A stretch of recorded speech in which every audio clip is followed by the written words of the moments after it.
Ils ont pris la compagnie, puis je me réveillais avec plus une scène.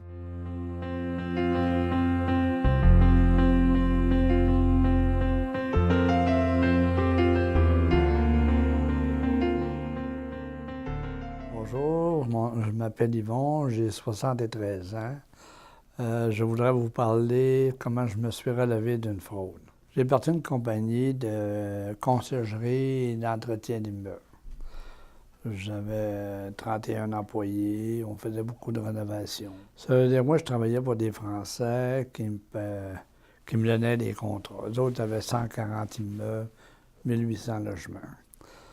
À un moment donné, ma santé, j'ai eu un peu de problème de santé, vu la fatigue, parce que je travaillais 7 jours par semaine. Là, ils ont commencé à approcher ma femme pour que je le cède une partie des actions de ma compagnie pour que... Là, ils sont venus me voir, puis ma fille, puis tout ça. Puis j'ai accepté. Ils m'ont offert de m'occuper des logements, comme je faisais, tout ça. Mais par contre, eux autres prendraient l'administration de la compagnie, plus ils engageraient ma fille au bureau pour qu'elle s'occupe de comptabilité, tout ça. Avec ça, il dit, moi, il me donnait un bon salaire, il me donnait un char, fourni pour surveiller les hommes, puis prendre des travaux, aller voir des travaux, faire des soumissions. Après, il m'a fait venir un vendredi soir, il dit, ta fille, je suis obligé de la mettre dehors. Il dit, ça ne donne pas avec tes autres employés, puis il dit, je peux pas garder ça dans le bureau. Au bout de 6 mois, mon gérant de banque m'appelle, il dit, Monsieur Girard, il dit, peux-tu me passer me voir parce qu'il dit, ça marche pas. Là, puis eux autres, moi, je lui demandais tout le temps des chiffres tous les mois. Au début, il me donnait des chiffres, des rapports, tout ça. Là, je n'étais plus capable d'avoir aucun rapport. Il dit, ta marge de crédit est dans le haut. Chose, ça n'a jamais arrivé. Il y a quelque chose qui ne marche pas. Il allait emprunter dans ma marge de crédit pour mettre sur d'autres immeubles. J'ai voulu parler avec eux autres, puis en fin de compte, ils ont pris la compagnie, puis je me réveillais avec plus une scène. J'avais des camions, des chars, j'avais des camions qui étaient payés. Mes 2 autos, ma femme avait son auto, moi je l'avais, elle était payée, tout ça, mais moi j'avais tout mis ça au nom de la compagnie. J'avais plus rien. Je suis réveillé le lendemain matin, j'avais plus d'auto, j'avais plus aucun outil. J'avais rien, plus de loyer, rien. J'ai eu 10 jours pour quitter la maison. Mais là, ma femme, elle est dans la maison, elle n'a plus de char, elle n'a plus rien. Là. Ça veut dire qu'elle avait un salaire qu'on lui payait grand plus. Et elle a fait une dépression avec ça. Mais j'ai dit, quand la vie ne finit pas là, c'est juste du matériel. Ça veut dire on s'est reparti, tu sais, tranquillement. J'ai été voir un avocat avec ça, tu sais, puis on les a assainés, puis tout ça. Bien. Moi, je me suis racheté des outils, puis j'ai reparti pour d'autres compagnies. Tu sais, j'ai été prendre des contrats comme Rochefort et DC, puis fait d'autres logements. Ça veut dire, moi, en 89, j'ai eu beaucoup de difficultés. Tu sais. C'est beau partir d'une compagnie, tout ça. Là. Je suis endetté, tout ça. À un moment donné, avec des avocats, je ne pouvais plus arriver. J'ai fait faillite.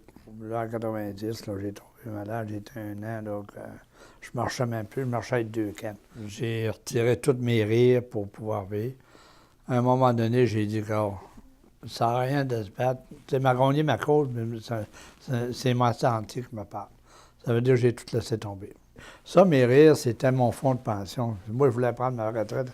C'est des heures que j'ai travaillé, c'est de l'argent que j'ai travaillé, que j'ai tout perdu. Je suis réveillé avec le bien-être social. Quand tu as travaillé toute ta vie, c'est pas facile. Mais personne ne s'en a jamais paru parce que j'ai continué à faire mon rôle de vie pareil.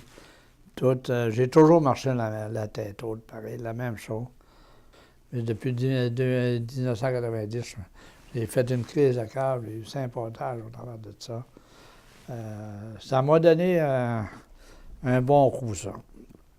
Par contre, j'ai dit, grâce, la vie ne reste pas là. Je veux dire, dans la vie, il y a toujours une solution.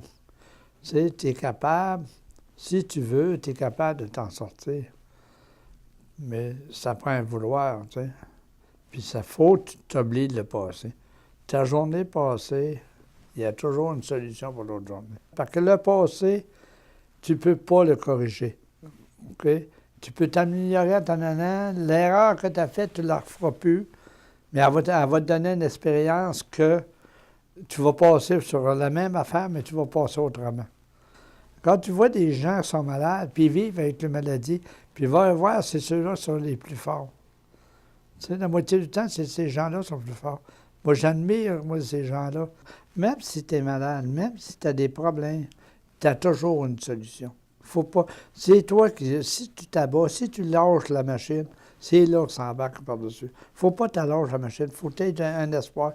Faut toujours que tu aies un rêve. Faut que tu travailles avec un rêve.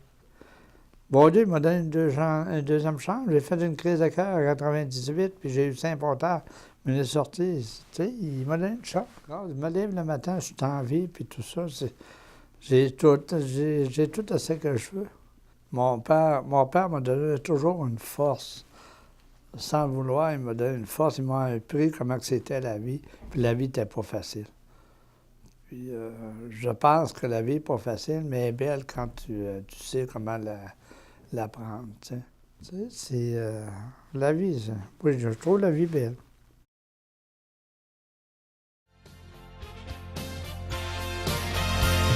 Je suis celui qui marche quand le bonheur en arrache, quand l'amour le chatouille, quand la vie le bafouille, toujours vivant. Je suis celui qui regarde en avant. Je suis celui qui lutte quand la vie le culbute. C'est pas si dur que ça.